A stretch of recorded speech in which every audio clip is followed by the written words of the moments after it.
You're watching Beyond Market. Welcome. I'm Esther Awuni. Many thanks for joining us today. On today's show, we'll ask how Nigeria can blaze the trail for technology and telecoms. As always, you can join the conversation with the hashtag Beyond Market. You can also follow my Twitter handle too at Esther O. Awuni.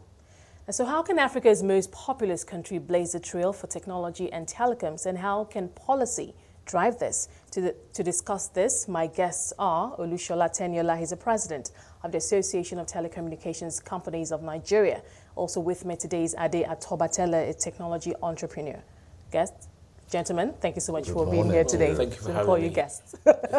So let's get right to it. Nigeria's always, it's always interesting to talk about Nigeria's telecoms industry, especially when one remembers where we started from and where we are today. It hasn't been without its challenges, obviously, and we still have those challenges. But I want us to look at a few elements of the industry. Let's start with broadband.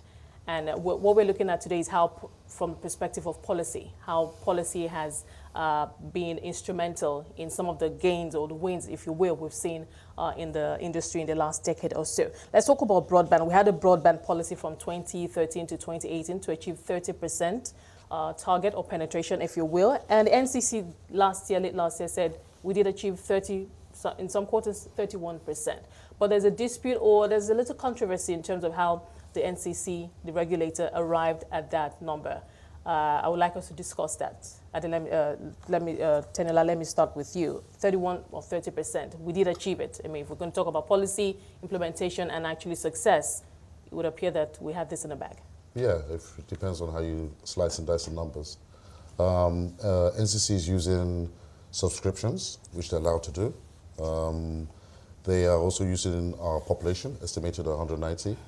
And if you divide the 3G and 4G subscriptions that the telcos have reported, then we've achieved, even right now, 33%. So almost growing at 1% per month. But if you look at the Nigerian broadband plan, or 2013 to 2018, when we wrote it, we were looking at geographic spread and also actual individual subscribers. That's how we counted it. And we also used a criteria that is a minimum 1.5 megabits per second download. Anything below that doesn't describe broadband as we knew it then. As you know, in other jurisdictions, they're looking at 10 megabits per second, up to 10 megabits per second download. So I think the measurements and yardsticks need to be reviewed so it touches the reality of today in preparation for tomorrow. Okay. Ade, let me come to you now. It continues. It doesn't stop at 2018. We're going down to 2024, and the target is 70%. Now, for someone looking on the outside into Nigeria and hearing this, a person might say to themselves, oh, that would mean that we're seeing a good amount of investments going into the enabling infrastructure, as it were. But share your perspective, how we arrived at this, the plan to go to 70%. And I don't know if it's going to be, if this the same yardstick that was used here, the 31%, is going to be the same one to determine how we arrive at 70%. Funny thing about yardsticks is they're contextual. So if I suddenly gave every single human being in Nigeria a phone, how much does it better their life? So I suddenly got 100% on whatever these metrics were, penetration. How does it better their life? What if I got 50% and I got an extra 200% in national productivity? So you say you're measuring human beings and you're not measuring subscriptions. The question is, what are you measuring? Is it going towards the wealth of the country? Is it making the country itself a better place to be? It's not, the metrics should never be, I have what you have. It's not a better past my neighbor type situation, but it's a productivity situation. So you're saying from an impact point of view, the impact that should have come with this, achieving these numbers, isn't there? I'm not seeing it there yet. And I don't think that getting to 70% percentage broadband penetration by saying I have a phone in my hand or I have 1.5 megabits to my hand without something to use it for is going to... So yes, a farmer can get a better price, but he can get that without having a broadband. That doesn't mean... And if you look at the way technology moves today, you're looking at technology replacing human beings, not actually taking them more on. So having a broadband policy that is just based on the number of people that have it in their hands isn't a realistic measure that would be used going forward into a fifth generation where we're now doing mainly IoT. Now, Shola, many times when I hear about, especially development economies, when they talk about broadband, they always link it to its ability to boost economic growth, especially for those in the rural areas.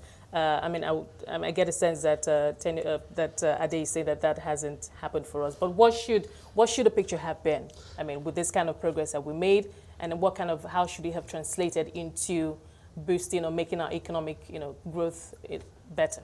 Yeah, quantitatively, each 10% increase in penetration of broadband results in 1.38% growth in GDP. If we look at Nigeria, then it's been nullified, really. I think we are talking about 30%, 33%. If we do the quick maths, then we should be hovering around 4% GDP. We're at 2%. And that's because our population is growing. I mean, if you look at GDP per capita, we're getting poorer. And if you use the argument that's been suggested by my colleague here, he's right, because each increase in person or subscriber hasn't improved the GDP or the swing enough. So qualitatively, we should see behaviors, processes, efficiencies, and the way and manner that we are able to grow our economy using technology. So having the technology without the other socio-economic areas being also addressed, like education, STEM, for instance, then we are basically just putting an infrastructure in place that is basically not improving the GDP growth of the country. So I agree, but we have to look at the supply side, and that's the focus of our members of our association, and we need incentives to try and achieve that. Just rolling out fiber and people are not using the fiber appropriately to grow GDP will be a waste. Now, how do we link up these? How do we put the strings together? How do we make sure that there's a strong chain coming from we've increased broadband by X%, and then we've seen a commensurate benefit or increase in GDP or just overall livelihood? Broadband, like any shovel, is just a tool. It sits upon a vision of usage. So as my colleague here rightly pointed out, what if there was fiber everywhere and there was nothing to use it? How would that help us? So we're sort of putting the horse before the cart. We're saying we're rolling out fiber, so I put fiber to Ogbomoso and I put it to somewhere in Zamfara and somewhere in Enugu, and how does it really help anybody apart from the fact they can now watch Netflix or Roku? So we got more people sitting in front of a television doing nothing. Okay, so what do we do? So it now comes down to policies that can ride upon.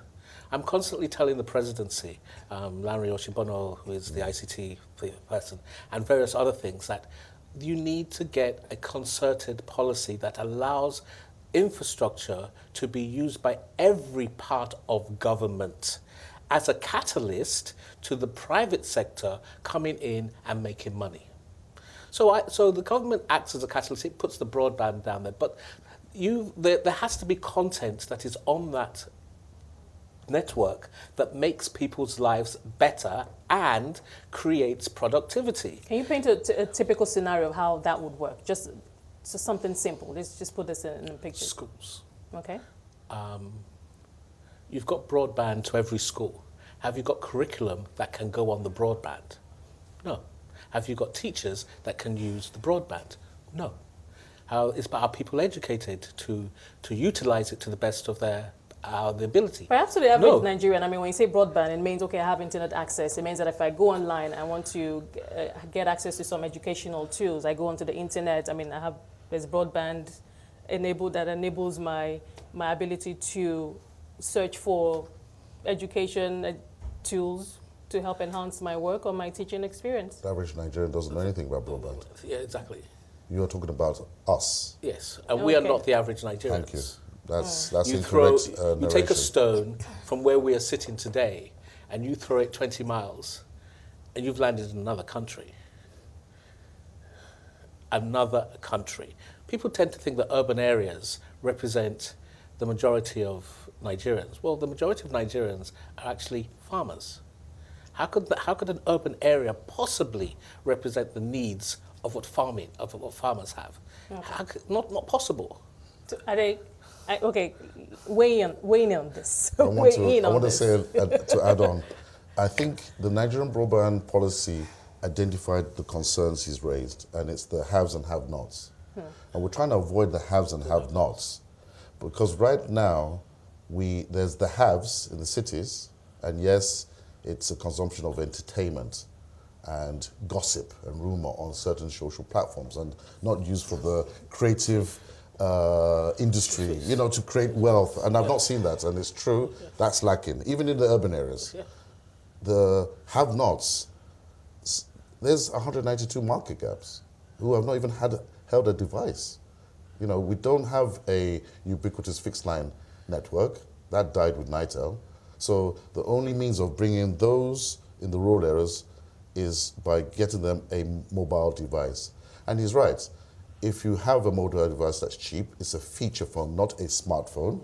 And therefore, you're not accessing I was going to say that because many times the pictures that we get is that farmers are using mobile phones. Oh, no, they're using feature phones, or maybe a semi-smartphone, but maybe if there's such word. If you look at the NCC statistics, it's not. It will tell you that the predominant operating system on phones in Nigeria is Opera. And Opera is actually rolled out onto feature phones. 56% of the phones connected to the internet in Nigeria run Opera. They do not run Android, and they do not run iOS. And that's why you see 2G in Nigeria is here to stay for a long time, because it serves the purpose. It serves the purpose.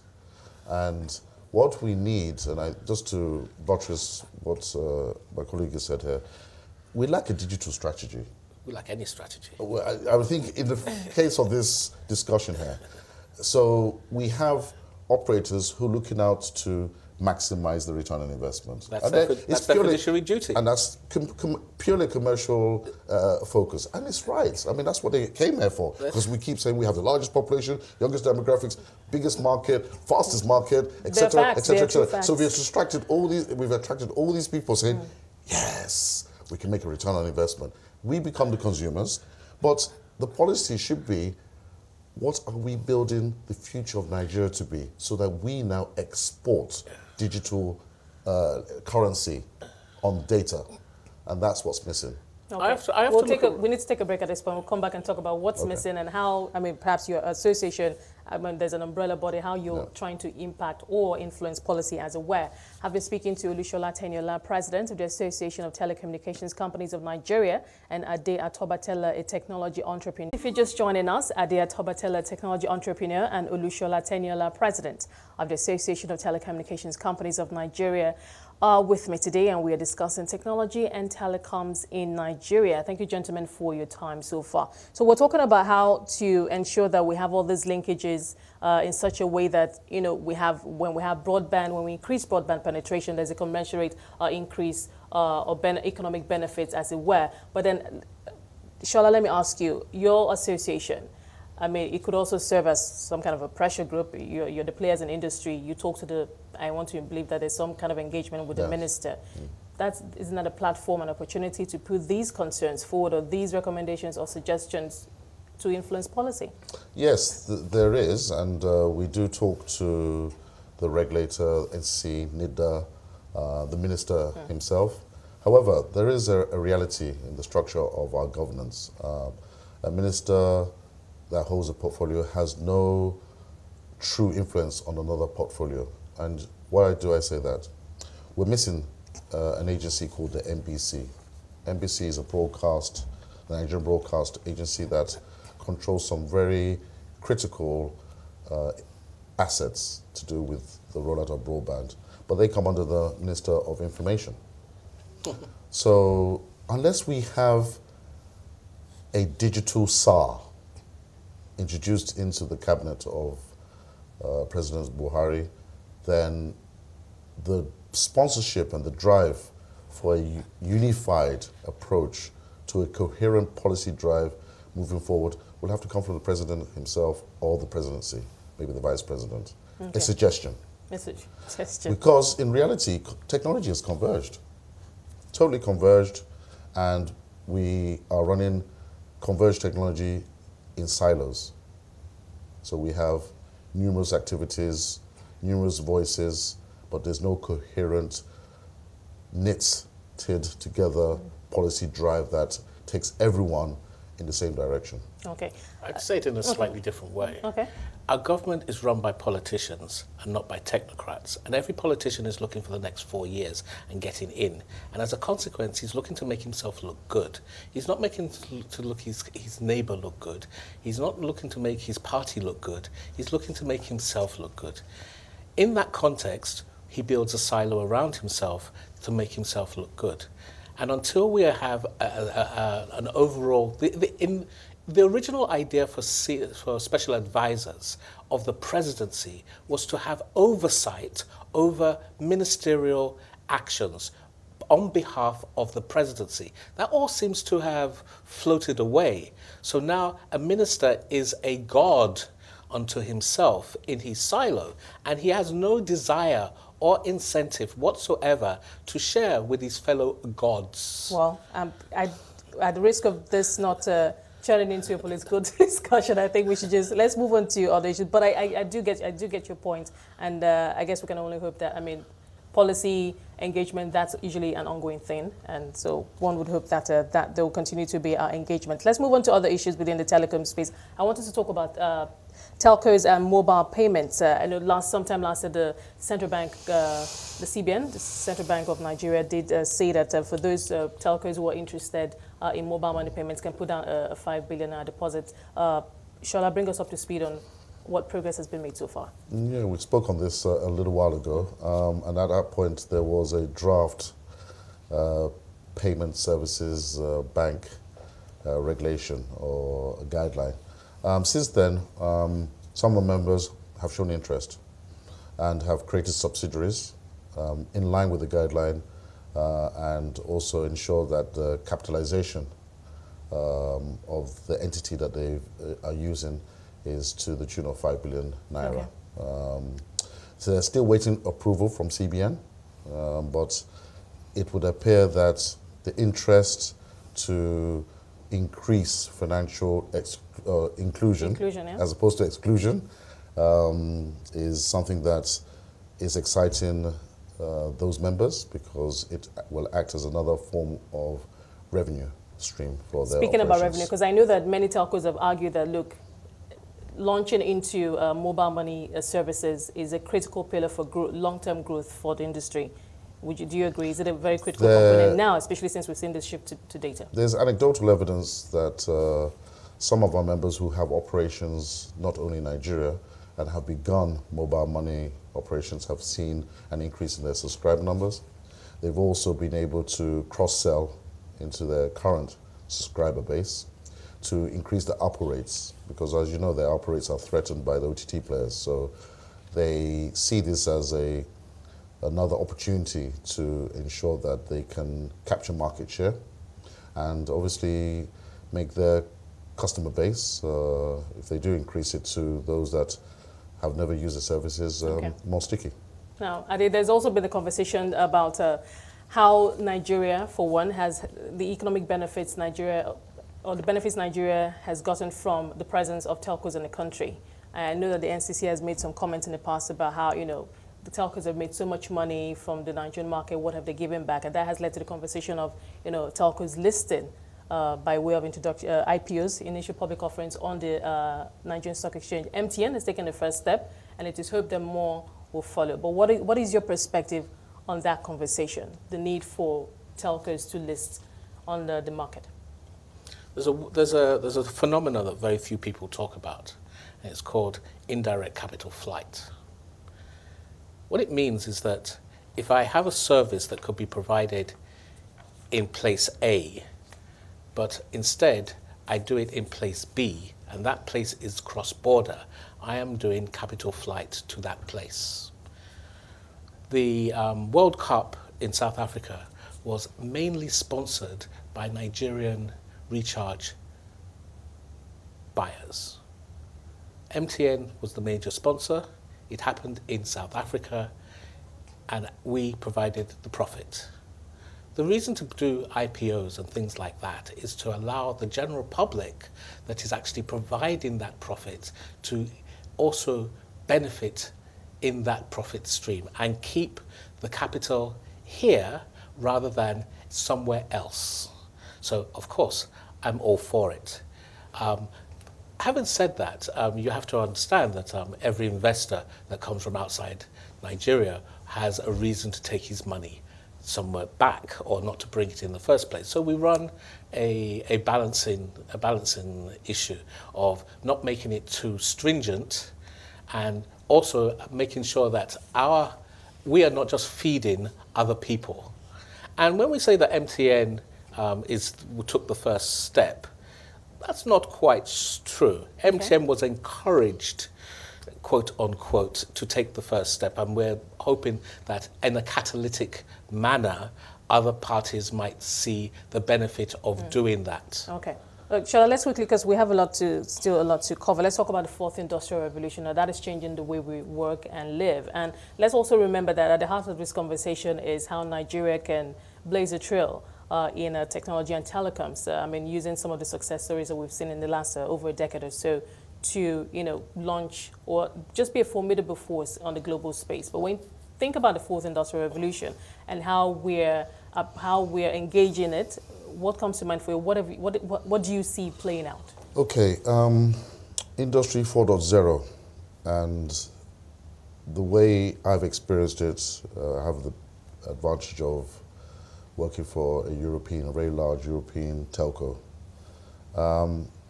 They are going through automation, full automation, because they have a very large car manufacturing base, and they produce nice cars that we like to drive. And they see the competition with Tesla. So they're now bringing that into some of their marquee brands. They haven't fully gone through that 4.0. They are imbibing some processes. They find it is impacting the successes in the past, the legacy systems. So it's about people and the future work. I think there's a huge debate around that and how we can coexist with robots. I mean, they have robot-only operations, but they haven't started to experiment with workers, human beings, and robots. Whereas if you go to Japan, they already have toyed with robots and workers together. Well, I'm just giving you a scenario that is not depicted in Nigeria at all. I'm going to have to ask Ade this. We have just 2 minutes left. Ade, your perspective. And the thing about technology sometimes is that it always presents opportunity to leapfrog sometimes when there's that opportunity. But what is your perspective? We have just 2 minutes left. We'll get 5G here. 5G is what powers IoT. And there's some things that we haven't really thought about. Urban migration.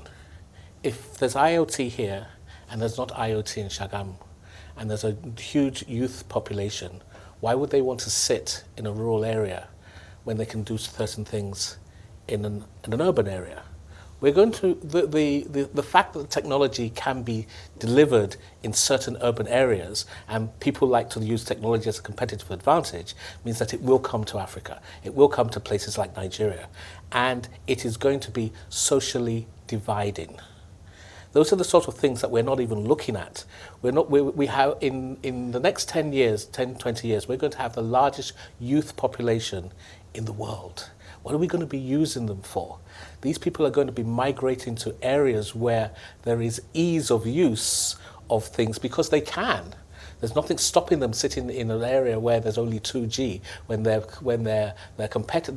peers are using something like 5G in Lagos or Abuja or places like that. So we're going to undergo a lot of urban migration and things like that because the telcos will deliver, but they will deliver in isolated silos, and nobody doesn't want to be deprived. I always want to be better past my neighbor. Okay, I guess from that perspective then, obviously there's still a lot to do on the part of policy, because the quick question we're trying to answer here is how Nigeria can blaze a trail and how policy can drive this. But Shola, like you said, I mean, from a policy perspective, there's still a lot to... Yes, the EU has policy drives on how the they left hand want doesn't to... know what the right hand is doing, then we don't have a policy. We're going to have to leave it there. Thank you so much for talking to us today. Appreciate your time on the show. I'll be speaking to Olusola Teniola, President of the Association of Telecommunications Companies of Nigeria, and Ade Atobatele, a technology entrepreneur on technology, and we've been speaking on technology and telecoms in Nigeria. Well, that's it on Beyond Markets. Thank you so much for being a part of it. Remember, you can watch the show